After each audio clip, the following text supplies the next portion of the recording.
Thank you very much, everybody. I'm not completely unfamiliar with Des Moines, Iowa. I lived here very briefly, late summer through early winter of 1987. And I think I was the most famous person in the state for a month. I have a history with reptiles, some of you might know. And when I showed up in this state, I brought with me a Malaysian water monitor, which is the second largest marine species in the world. Then this whale saliva is a horrible thing with huge talons and like the eagle has it. When I got it, the people that had it said, we need to get rid of this thing. They pulled this blanket over this huge cage, and this awful thing hissed at me. And I looked at this monster, and I thought, you are the most evil thing I've ever seen. I love you. However, he got a hold of our back door, aluminum back door, just kind of bent it in sheer force. And I come by to feed him, and he's escaped out into the neighborhood. Eventually, the police shot it. That was a big damn deal. And I was on the front page of some newspaper when I registered Tribune, I can't remember which one, and all three TV stations. And I was 24 and had no shirt on at the time. Looked pretty good in the photograph. And unfortunately, that got me a lot of attention. But anyway, I was inclined not to move to Des Moines ever after that. All right, so I was asked to come to this conference to explain evolution, which means I should explain the opposition to it, which is that some people don't like cold, hard, inconvenient reality. Throughout the entire history of agriculture and livestock keeping, people have been unwittingly employing evolution without realizing it, whether it's just picking the right seeds to produce the best crop you've ever seen, or to breeding dogs, horses, cattle, and fowl to whatever traits you want to perpetuate and improve. Artificial selection is an evolutionary mechanism, albeit one that produces traits that are beneficial to the breeder, whereas natural selection produces traits that are beneficial to the organism itself. But it's not all about benefit or detriment, nor even selection. It's about variety, biodiversity. Every individual baby whatever is a little bit different than every other sibling in their clutch or litter or what have you. And some of these subtle differences may be inherited by their offspring and may eventually spread even to the next group generations later via population mechanics. Wherein these and other subtle cumulative differences may trend. Thus, any given population can be distinguished into two or more subsets. That's pretty much what's for anything. You get a large category of everybody, and you're going to see at least two subdivisions thereof. And then that pattern repeats, such that generations later, those two may become 4, and then 8, and 16, and so on, with each daughter set becoming increasingly distinct from their ancestors or cousins, excepting, of course, for the ones that go extinct.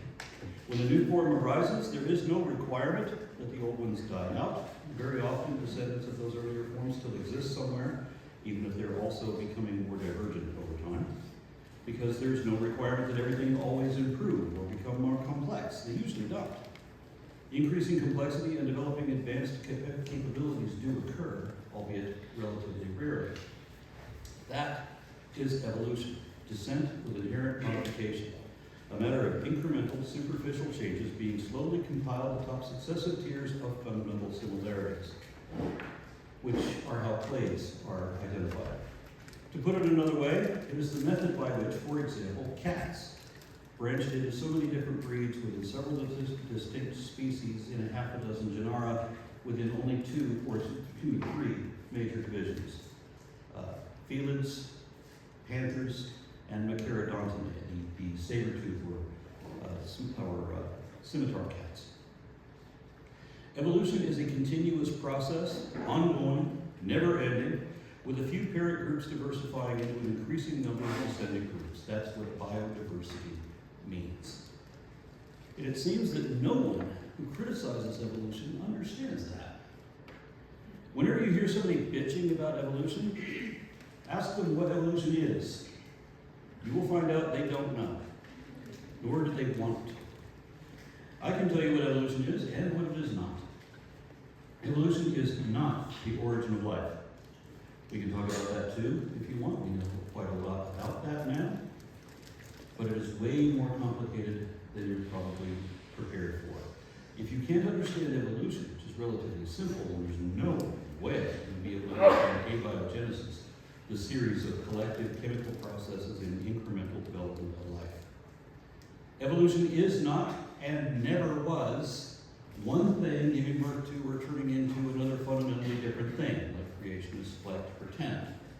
That is a straw man distortion that actually violates two of the natural laws of evolution.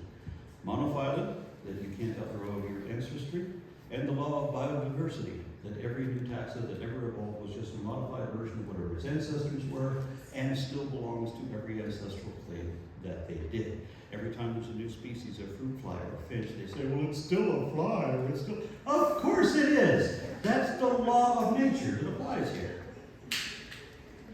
Creationist apologists are afraid of forbidden knowledge that will dispel their favorite fantasy, so they feel compelled to post misrepresented misinformation to mislead and deceive those who might understand and thus accept demonstrable reality, because they're desperate to preserve belief in a fable that we already knew centuries ago cannot really be true. Even the evangelical Christian geneticist Francis Collins admits that Adam and Eve do not fit the evidence and cannot be the ancestors of humanity because, he says, it is genetically impossible for two people to be the progenitors of so much diversity, genetic diversity, that we have in the human genome right now. And long before Christianity, even before the Hebrew Bible, Greek philosophers like Anaximander saw an apparent connection between seemingly unrelated animals. Amphibians like salamanders begin their lives looking like fish. But then they mature, they move on to land, they lose their gills, and now they look like lizards. And lizards typically have 4 legs, each with 5 toes and a long tail. And the tail might change shape, or 1 or 2 of the toes might be lost or specialized in some descendant groups. But otherwise, it seemed to Anaximander that these animals must be related, though he couldn't figure out how. He already knew that new breeds of dogs or fowls could be derived through selective breeding, but that was the only mechanism yet known in his time. The idea of autonomous natural processes working without the guidance of an intelligent designer has always offended those who prefer to believe in a magical creation, where a deity, which is basically a man made up magic, effectively says, abracadabra, and literally speaks everything out of nothing. And some forms of theism assume that nothing can ever happen unless some God wants it to, and it can only happen if that God wills it.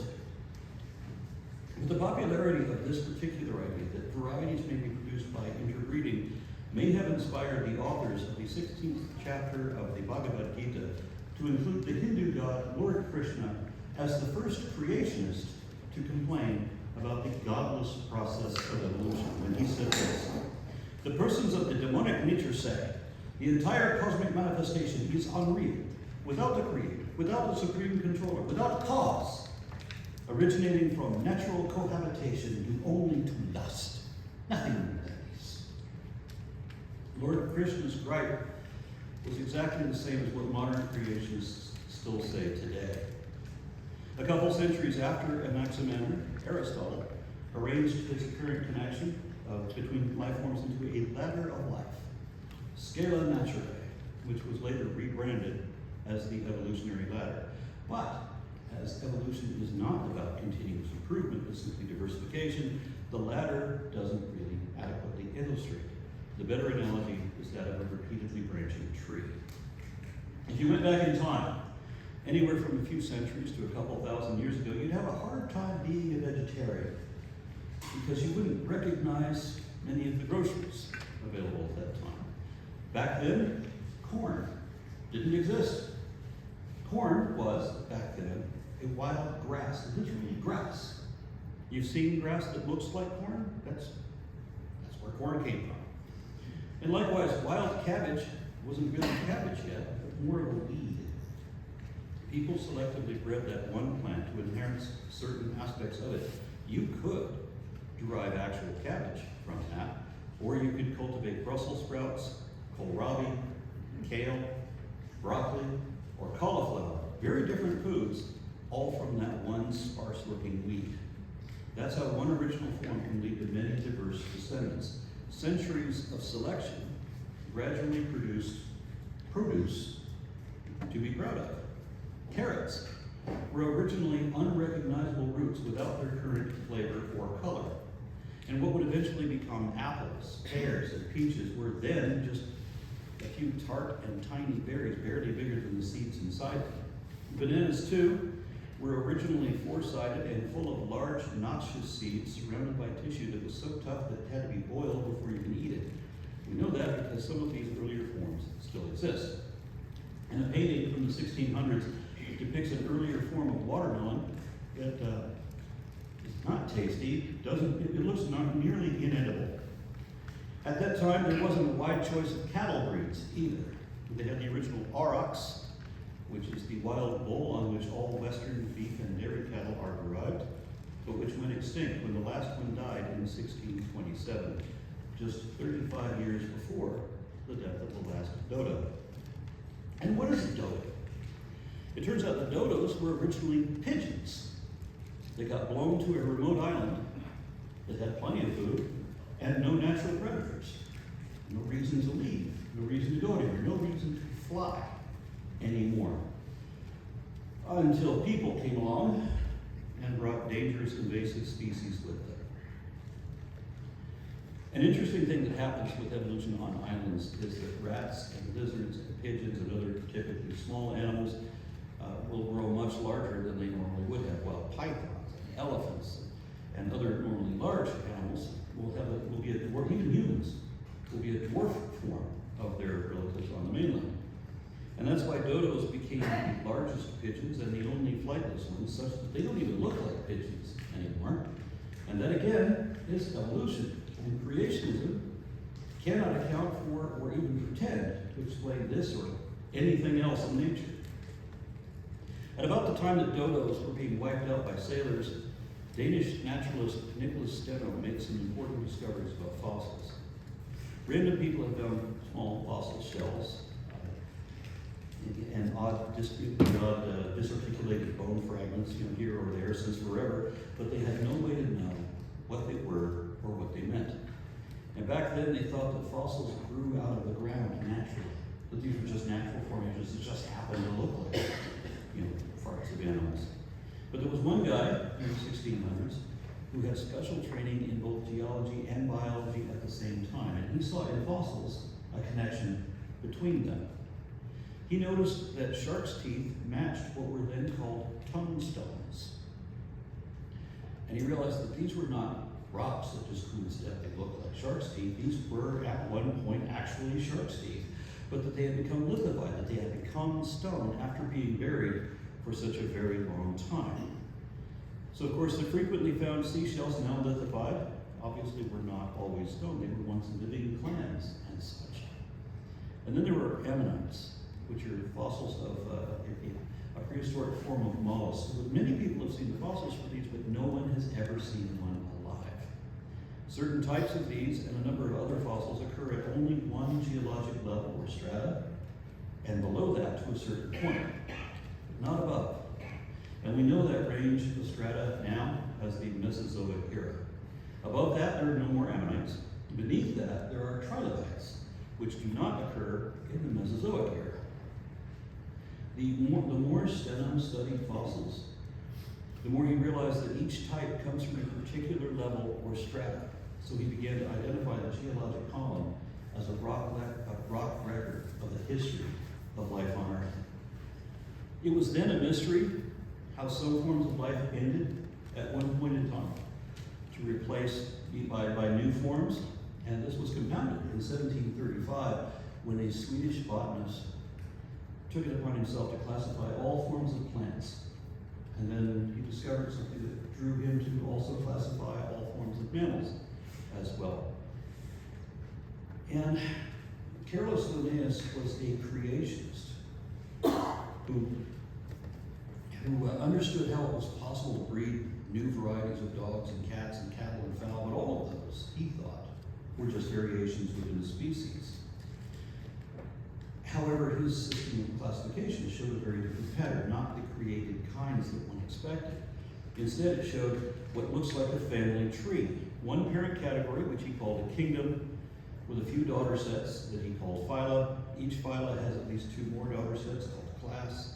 Each class has at least 2 orders. Every order has at least 2 families. Every family has at least 2 genera, and every genus has at least 2 species. Though it is possible to have, and usually do, have more daughter sets at every level. That implies a familial descent, one which he could not explain without understanding how new species could come about, which they apparently occasionally did, not during creation week, not all at once, like the Bible says, but numerous times throughout Earth's history.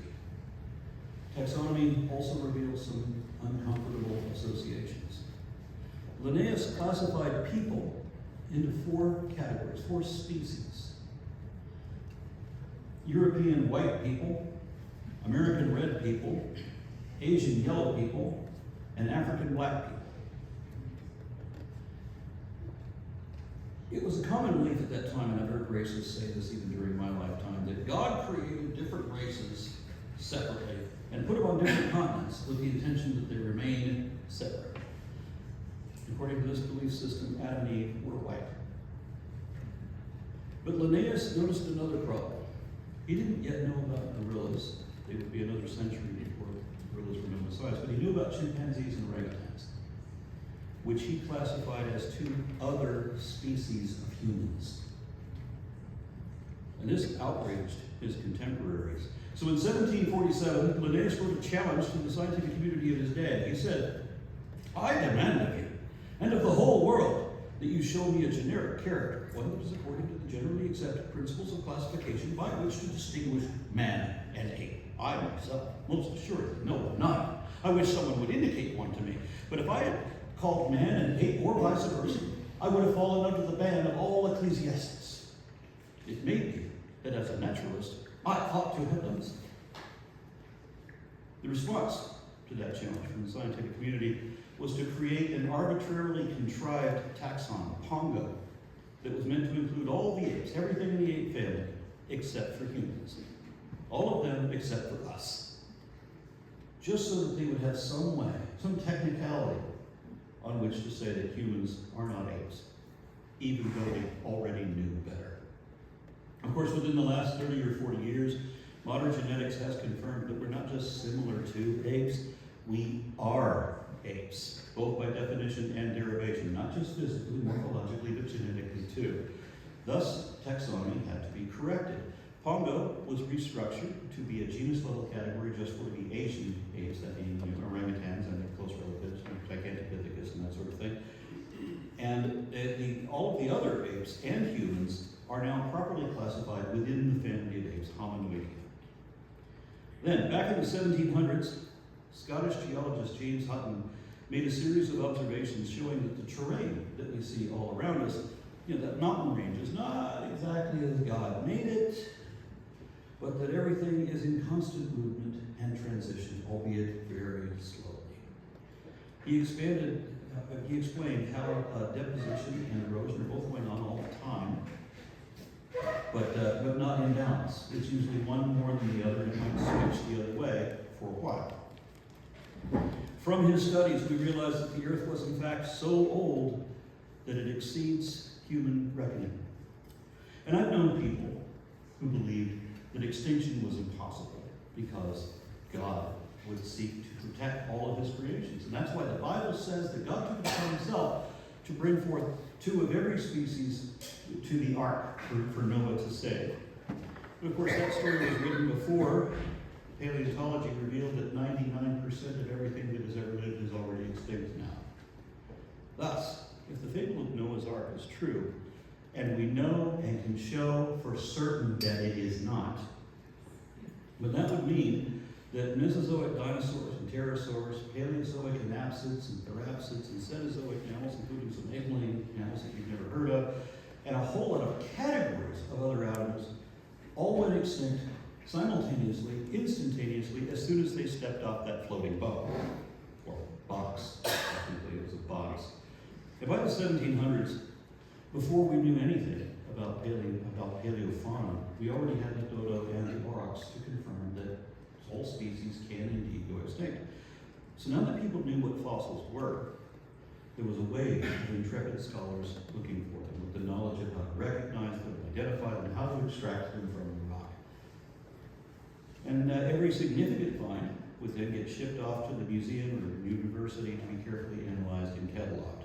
And over the course of a century, in the 1700s, they found a lot of interesting things that lived long ago, but they're definitely long gone now.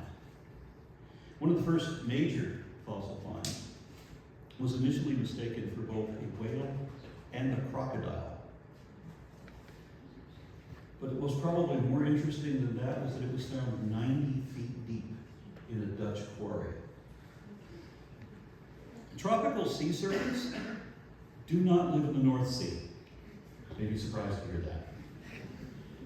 And nothing could bury an animal like that deep all at once. Hutton had already shown us how it took a really long time to build up that much deposition to bury it that deep. And Europe obviously had a very different climate before this giant tropical lizard died.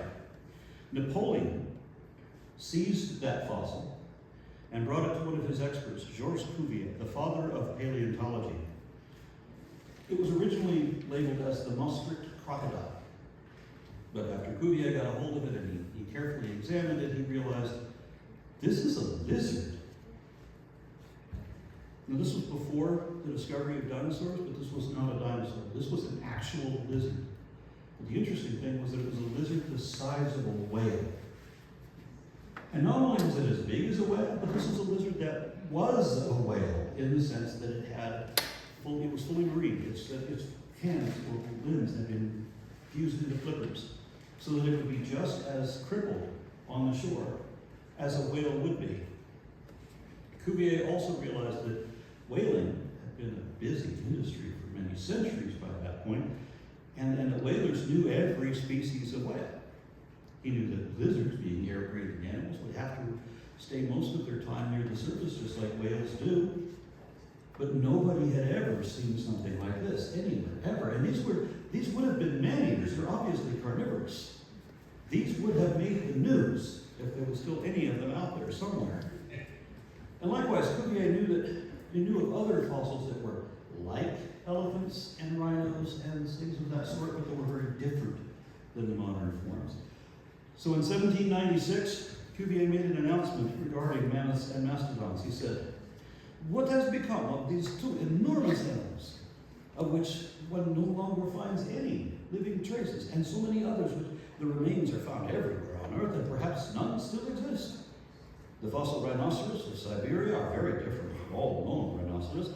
It is the same with the alleged fossil bears of Ansbach, the fossil crocodile of Maastricht, the species of deer from the same locality, the 12-foot-long animal with no inside teeth and with clawed digits, of which the skeleton has just been discovered in Paraguay. None of them have any human analog. Living analog. Why? Lastly, does one find no petrified human bone? All of these facts, consistent among themselves and not opposed by any report, seem to me to prove the existence of a previous world to ours, destroyed by some kind of catastrophe." That discovery shook the scientific world. And then in 1822, the first dinosaur fossils were discovered. And then immediately, more dinosaurs and pterosaurs and ichthyosaurs and plesiosaurs and many other things as career paleontologists emerged and diverged through all the wilderness areas, wherever fossils might be preserved to be discovered. And soon it was revealed that there wasn't just one previous prehistoric world, but a succession of them in distinct eras, each divided into three or more periods, and eventually finer subdivisions were determined. And whether we look at the fossil record or whether we look at taxonomy, and especially when we look at both, we see a familial descent of some kind. Again, everyone knew how to breed new varieties within a single interbreeding species, microevolution. But no one had any explanation for how to derive new species that could no longer interbreed with their ancestral or sister groups, macroevolution. Then in 1859, Charles Darwin came along and explained the origin of species by means of natural selection. His book proposed two mechanisms. There are more that we know about now, but then he proposed two that used gradual processes occurring at the population level that could account for all of this. And again, we have one original population becoming distinguished into two daughter groups. And let's say, for example, that they're geographically separated by a seaway or a desert or a mountain range or what have you. Just even if only for a few hundred years. Then if you find a lone wanderer in the no man's land between these two groups, you might be able to tell just by looking at it which group it came from. Because each group develops its own unique particularities or peculiarities that are not shared with the other group anymore because there's no genetic intermixing. And likewise, of course, the other group will continue to become more different on their own as they build up their own peculiarities on their own. If enough time passes with these groups in isolation, then enough differences will arise that if they were to interbreed, they would only be able to produce infertile hybrids. But if they get to the point where they can't produce anything at all, and by the way, if they can produce infertile hybrids, then that would be something we would expect of two species in the same genus. But if they can't produce anything living at all, then these are definitely different species and maybe in a different genus or a different family. Natural selection typically works on subtle differences between related organisms. It's like an algorithm that works that for animals with thicker fur will of course do better in colder climates, and variations in beaks, shapes, or strengths or thicknesses will help finches specialize in different types of food. And they can either compete against other things using the same food source, or they can take advantage of other food sources where there is no competition. And all of this happens over generations of variations being tested against a dynamic environment. And virtually any apparent design in any organism can be explained by this mechanism. And nowadays we know of at least 4 different types of speciation. And the evolution of new species has been directly observed and documented dozens of times, both in the lab and in naturally controlled conditions in the field. And genomic comparisons confirm how they are related. In Darwin's day, there were not many transitional species yet known. He predicted there should be several found in the fossil record, but he also wrote how we would never likely find all of them and gave the reasons why. But he made specific predictions about 2 of them.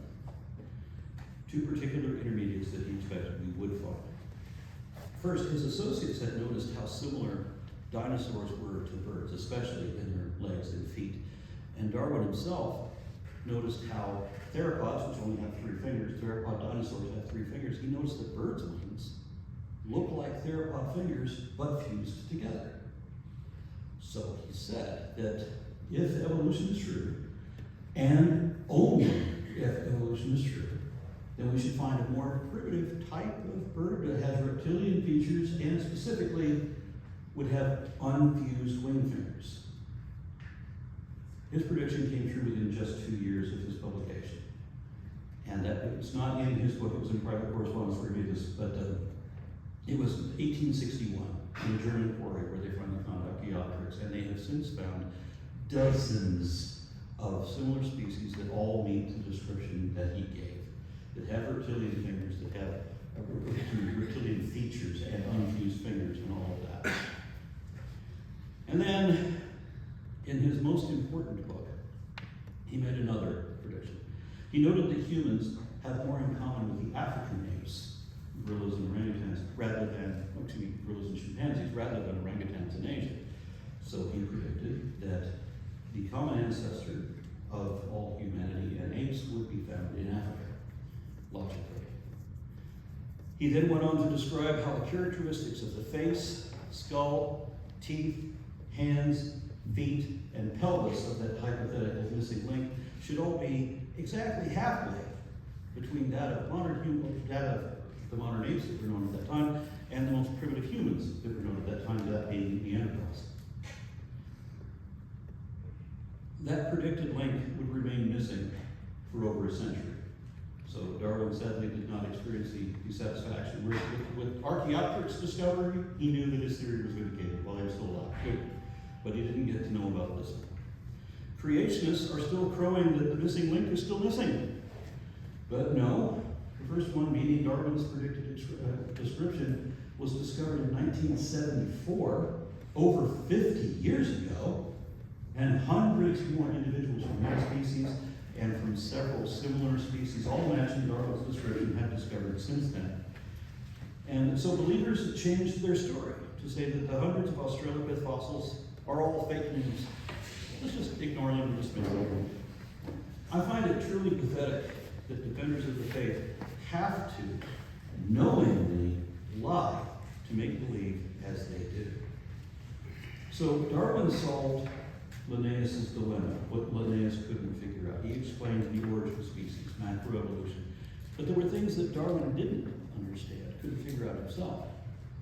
He knew that there had to be what he called heritable units of information being passed down from both the mother and the father. But he was wrong about what those units of information were or how they worked. Gregor Mendel, an Augustinian monk and Harvard hobby farmer, who was alive at the time that Darwin was, solved Darwin's dilemma by his discovery of genes in pea plants. And then later, Dutch geneticist Hugo de Vries expanded on Mendel's discovery by proposing mutation theory, which we now know is the ultimate source of new information in the genome. And creationists lie about that too. They say that what do geneticists know about genetics? Surely not as much as primitive shepherds who believed that if goats mate while looking at striped sticks, they'll bear striped calves. And not everybody accepted or liked the theory of evolution, obviously. And for example, one of Darwin's contemporaries, Lord Kelvin, described himself as a proponent of intelligent design. Creationists today often argue that evolution somehow violates the first and second laws of thermodynamics. But Kelvin was the one who devised those laws, and he disagreed. He said, the hypothesis that life originated from on this earth through moss-grown fragments in the ruins of another world may seem wild and visionary. All I maintain is not unscientific. Kelvin also used his laws of thermodynamics to conclude that the earth had to be on the order of at least 20 million years old, even if the bowels of the earth did not continually reheat themselves radioactively, which of course they did. And once he realized that, of course, it pushed the age of the earth back much further. And this gets us to the use of radiometric dating, which first began in 1907. And nowadays, we can look up maps of the Geological Survey for anywhere in the world, and we'll see that they were derived by thousands of separate readings all over the world using dozens of different isotopes, and all of them confirm the same image, the same ages for all of the exposed strata being tested. Yet, creationists still pretend as if all of that is fake. Every one of thousands of readings all over the world. So we've come from the 6th century BC, before calendar, through the 17th, 18th, and 19th centuries, and now we've come to the early 20th century, to 1925 specifically, when all the knowledge that we have gained is now being systematically undermined by defenders of the faith, who Nietzsche described as not wanting to know what is true, because they want to make believe something else instead. Next month, July of 2025, is the 100th anniversary of the Scopes monkey trial. Hailed as the most famous court case at that time. And if you're too young to remember what happened 100 years ago, that's when, as the court transcript explains, on May 25th, 1925, John T. Scopes was indicted in this county for violating what is generally known as the anti-evolution statute. which makes it unlawful to teach in the universities, normals, and other public schools, which are supported in whole or in part by the public school funds of any state, any theory that denies the story of divine creation of man as taught in the Bible, and to teach instead thereof that man descended from a lower form of animals. These people made a law that you cannot teach what is evidently true, what was already accepted by consensus of mainstream science for decades prior to that, and that instead, that you can only teach what we know is not true, nor even possible. That law became a law just a couple months before they arrested this high school science teacher, and that ridiculous law remained on the books for another 42 years until 1967. In the marketplace of ideas, and especially in any avenue of science, it should be that we weigh multiple hypotheses at once, whenever possible, and determine which ones are best supported by the most reliable evidence. Evolution is one of the best supported theories in all of science, right up there with atomic theory. And if you're worried about nuclear war, don't worry, atoms are just a theory.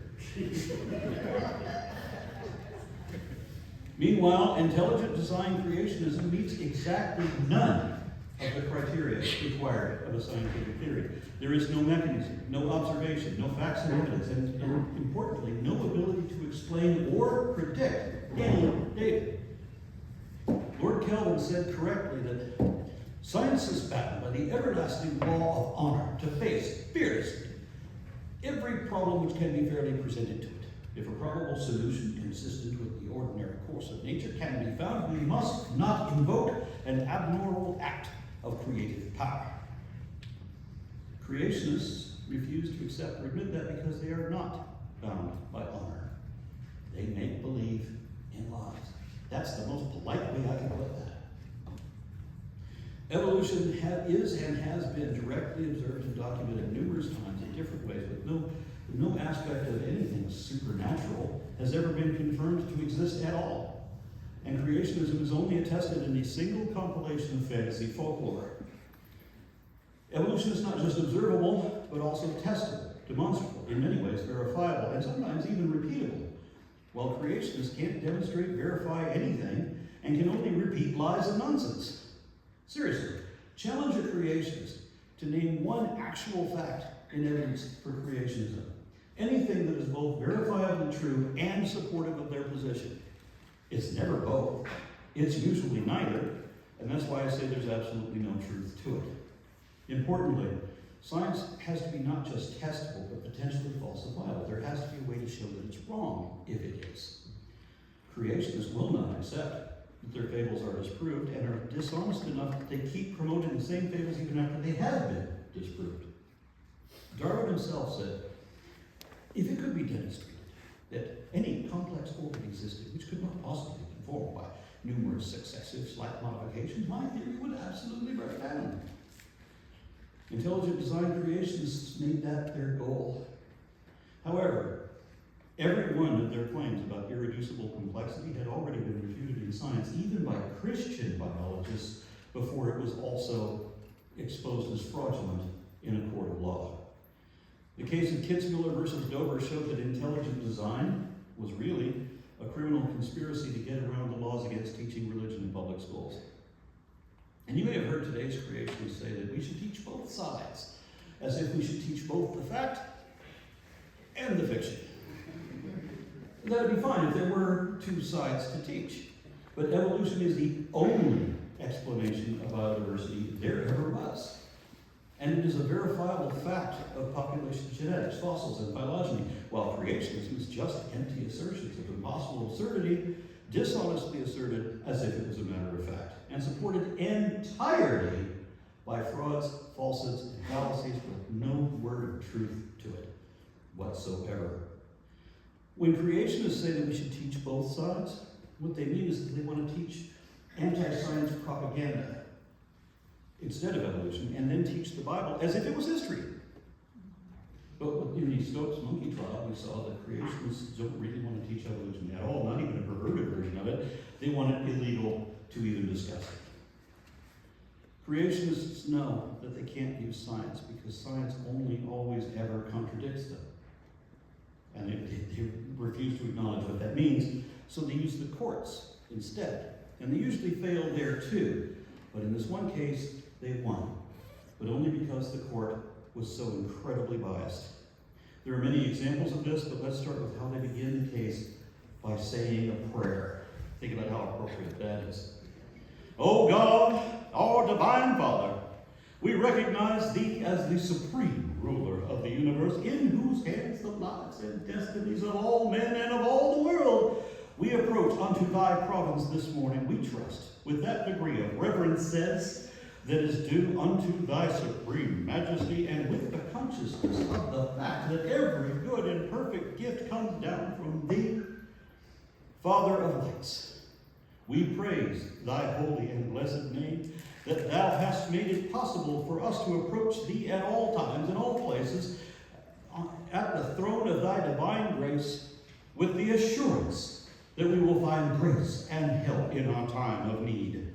We are conscious, our Father, that thou art the source of our wisdom and our power. That's how they opened the court case. On evolution. All they did here was chant, really? Shut up. All they did here was promote the mantra, or chant the mantra of make-believe, claiming a list of alleged facts that are not facts.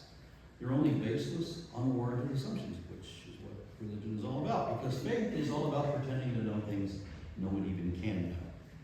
And notice also how this opening prayer poisoned the well against anyone trying to promote science, which is here depicted as being opposed to the alleged word of God. Let me take a drink. I'm drinking dark truth. I've never had this one before, so it somehow seemed appropriate. Okay. Now pay attention to this one run-on sentence, which is the next line out of that opening prayer. We are incapable of thinking pure thoughts or performing righteous deeds unaided by thee and by thy divine Spirit, with the consciousness of our weaknesses and our frailty and our ignorance. We come to thee this morning, our divine Father, that we may seek from thee that wisdom so transact business of the court in such a way and manner that thy name be honored and glorified among all men. And we therefore beseech thee, our Father, that thou will give to the court this morning a sufficient share of the divine Spirit that will enable the court to so administer its affairs that justice may come to all, and that God's standard of purity and holiness may be upheld. That sentence of that prayer was 122 words, and it didn't stop there. It went on and on, covering the whole first page of the transcript, 8 paragraphs in 2 columns. That prayer went on for so long, just like you just heard, that it began to sound like the kind of prayers we hear parodied in the Monty Python skit. And what is important to know is that they pretend as if there is no God, then their brains can't think. But their brains already don't think, or rather, won't think. Then they're pleading with their magic imaginary friend that in a court that is evaluating evolution versus creationism, then their opening prayer demands that the result be that God's name be honored and glorified, meaning that the jury has already been instructed how to rule before any evidence was even presented. And to ensure this, the judge then forbade any of the expert witnesses to present any scientific evidence. There was a movie made about this case called Inherit the Wind, which I very much enjoyed when I first saw it. I remember laughing my ass off as a little kid watching this movie. I guess just shades of who I would become. But I later did not like the movie once I realized how they had changed so many of the facts. I think the history is safe. You should try to stick to what really happened as closely as possible. And I wish they had the script of the film had stayed with the transcript of the court. Then, or therein, the prosecuting attorney, a young earth creationist named William Jennings Bryan, testified as a witness. He's the prosecuting attorney, but he ends up on the witness stand somehow. And he bragged about how unrealistic and how pig-headed he is when he said, if the Bible said that Jonah swallowed the whale, I would believe it. example could there be that Friedrich Nietzsche was right about faith not wanting to know what is true? The truth is what the facts are. If you don't care what the facts are, then you don't care what the truth is. And that's intellectually dishonest, but in my personal opinion, that's also stupid. To further convey my point, it's important to remember that religious stupidity is not the only reason to reject evolution. There are other types of stupidity too. So let's remove the intent to preserve a foolish belief and then see how dumb the rejection of this science is.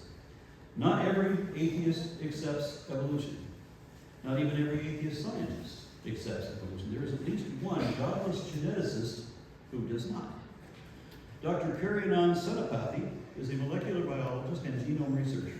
His book, The Independent Birth of Organisms, actually posits what was the worst description of evolution I've ever heard. A creationist once told me that she thought that evolution was where one group of molecules gathers together to become a man, and another group of molecules gathers together to become a fish. However stupid you think that sounds, that is exactly what Dr. Senapathy is proposing in his book. That every species of crab, for example, spawned from their own separate and personally unique abiogenesis event, where a bunch of chemicals just amass and don't create a very primitive form of life. No, they create advanced forms of life. Everything, individually, fully formed like this. And seemingly related to everything else as well. And all of this happens without any inherent modification from a common ancestor. Over half the people who reviewed Senapathy's book gave it only 2 stars. A few others with no apparent scientific understanding at all rated it a bit higher, but still worked out to only 3.4 out of 5 stars. The top review of this book complains about how stupid it is. Senapathy's summary description of his own book says that Darwin's theory is fundamentally incorrect, and that there is no scientific theory which has ever been propounded to explain the origin and diversity of organisms on Earth that does not involve evolution. Independent Birth of Organisms is the first ever written book that proposes a new theory for the origin and diversity of life on Earth without involving evolution in any manner. Not in any manner. Think about what that means. He dismisses natural and sexual selection, even though both of these mechanisms have already been demonstrated and confirmed multiple times before his book was even written. What evolution is, at its most basic, is variation, is genetic variation over generations and reproductive populations. That's the definition of evolution. And this, of course, continues until that original parent group can be distinguished into 2 or more daughter sets. And Senapathy says that doesn't happen.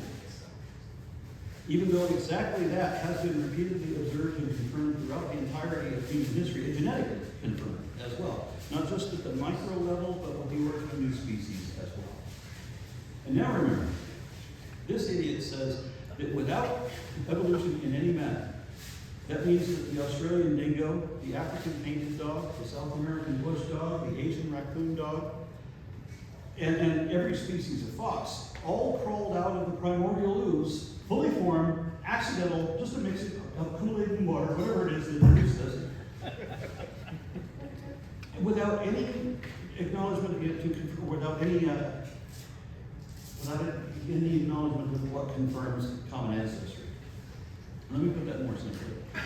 If this dumbass is right, then Great Danes, Dachshunds, Dalmatians also crawled out of this primordial ooze, fully formed as Dalmatians and Dachshunds, without any respect for paleontology or genetics or anything, because he said no evolution at any level, in any manner, including the fact that we all bred these animals ourselves using evolutionary principles to do it.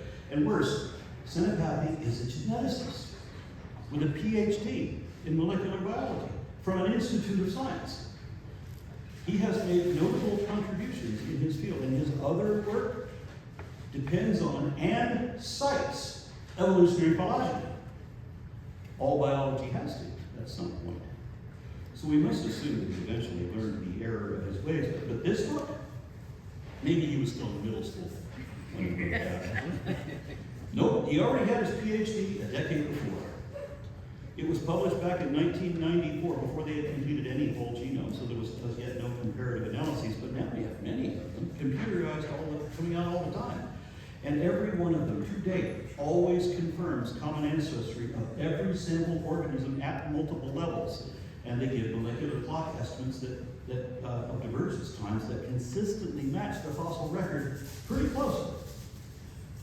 There have been many beneficial mutations and evolutionary pathways identified genetically too, but Senapathy ignores all of that from his own field, as well as the thousands of transitional species that were found since the Scopes monkey trial, most of which have been found just in the last 50 years.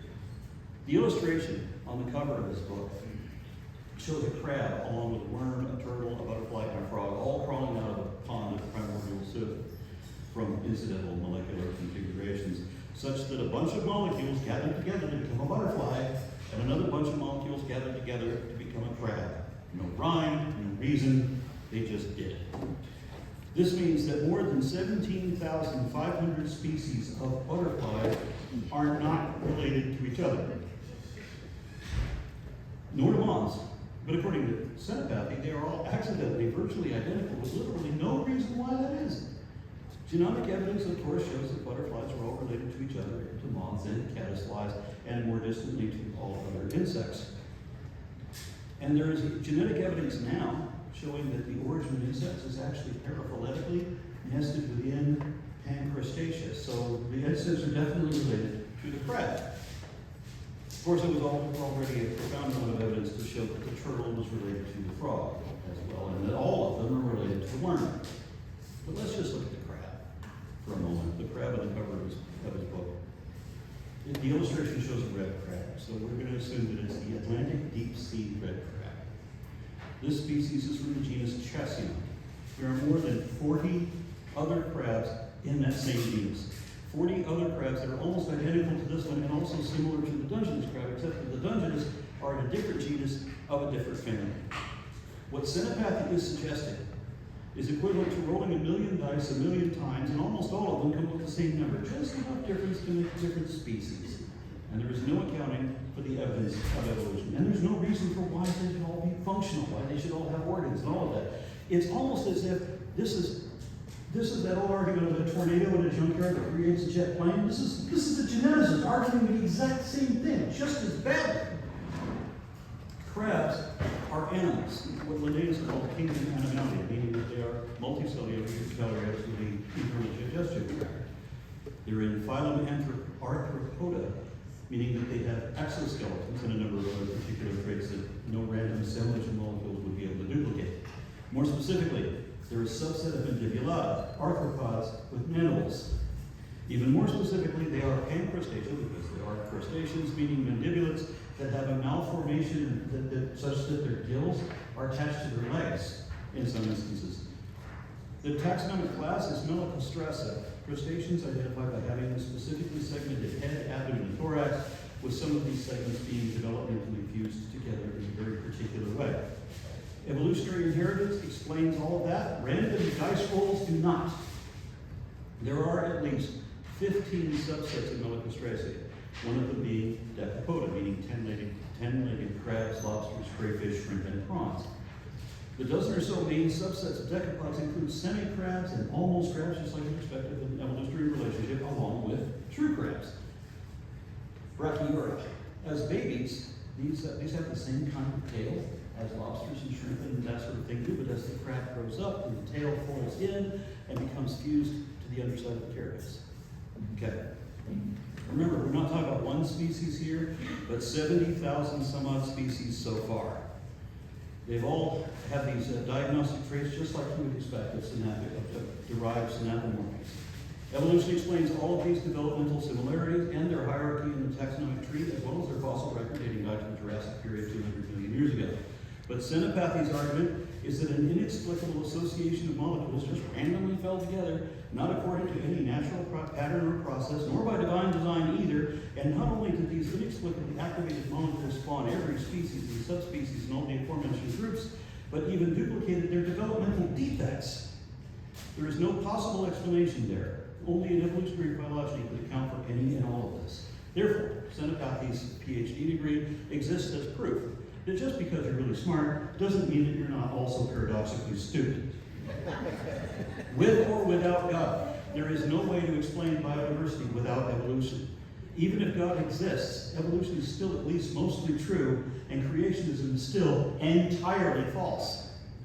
Virtually all the pioneers of evolutionary theory were Christian, and some of the modern champions of evolutionary still are. One of them was Russian Orthodox Christian geneticist Theodosius Dobzhansky, who published a scientific study in 1973 bearing the title that nothing in biology makes sense except in light of evolution. And that's true. Evolution is the one and only explanation of biodiversity, scientific or otherwise. It is the only theory that can account for any of this data, and it covers it all. I don't know why anyone has a problem with this. It's an inescapable fact. We can effectively prove it with an overwhelming preponderance of evidence beyond reasonable doubt. So it doesn't matter if you don't like it, or if you want to pretend something else. Evolution is a demonstrable reality. That's the truth, and I wish people would stop lying about it and just fucking deal with it.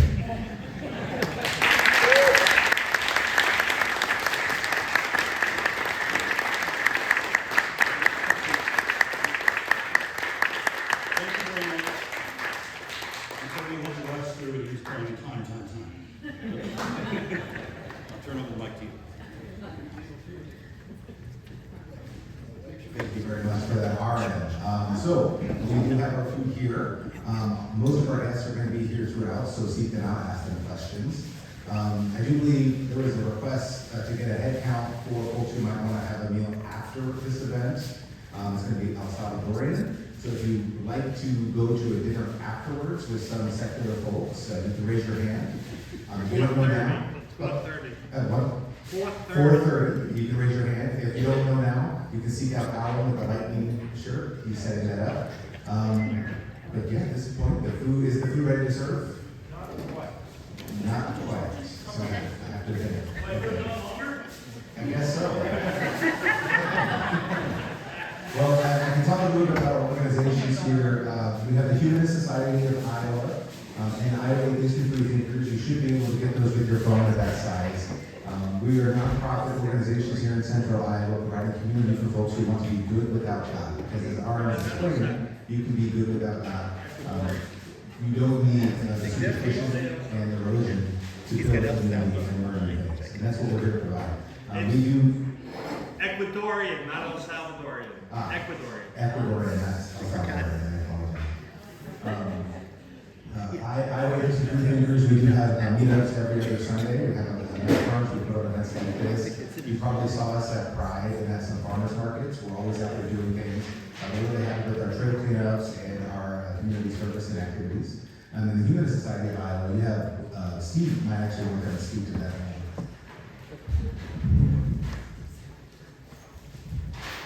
Use the podium. The Humanists, we have watch parties on the second and fourth Saturday, well, the second and fourth, the Saturday before the second and fourth Sunday, we have them right here at 2 p.m. and we watch various videos on history and science and so forth. We have a book club. We have another group that discusses essays. Those meet over at the Unitarian Church first, third, and fourth Sunday of the month. Book clubs first. Anyway, this is all on our website. You can scan this. We also have other various events throughout the year. It's cute. I also, just so everyone knows that in the afternoon, we're going to be having our panel discussions. They're going to be designed to be interactive. So we're going to have some chairs up here. I have a battery of questions that I'll be asking our panelists, but I'm also going to be encouraging everyone here to also interject and ask questions. It's not going to be just me reading a question and then they answer me. I want folks to jump in. Having said that, if you were going to ask a question, please use your outside voice. We want to make sure everybody can hear the question as well as the panelists. We are recording this event, so if someone else were to be watching this, tomorrow or a year from now, I want them to be able to hear your question as well as the response of the panelists. So that will be our afternoon. Having said that, I think we're ready to start lining up for food. So feel free. Are we going to be able to watch Caitlin Clark at 2 o'clock?